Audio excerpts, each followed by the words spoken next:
దేవుడి పాదాల దగ్గర పడి ఉన్న పువ్వు దేవుడి మెడలో దండై హారంగా కొలివున్న పూలను చూసి ఎంతో అసూయపడి ఓ రోజు ఇలా అడిగింది, నువ్వు నేను ఇద్దరం ఒకటే కదా, మరి నువ్వు ఎందుకు మెడలో హారంగా మారావు?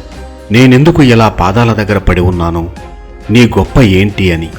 అందుకు దండలో ఉన్న పువ్వు చిన్నగా నవ్వి ఇలా చెప్పింది, మాలలో చేరడానికి నన్ను సూదితో గుచ్చి గుచ్చి నా గుండా దారాన్ని నింపుతారు. అంత నొప్పిని భరించి తట్టుకొని నిలబడ్డాను కాబట్టే నాకు ఈ చోటు దక్కిందని సంతోషంగా చెప్పింది.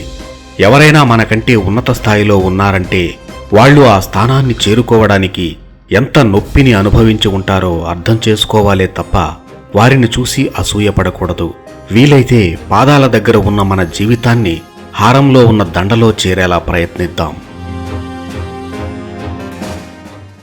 ఫ్రెండ్స్, ఈ వీడియో మీకు నచ్చినట్లయితే లైక్ చేయండి, షేర్ చేయండి. ఇలాంటి మరిన్ని వీడియోల కోసం మా ఛానల్ని వెంటనే సబ్స్క్రైబ్ చేసుకోండి. Thanks for watching.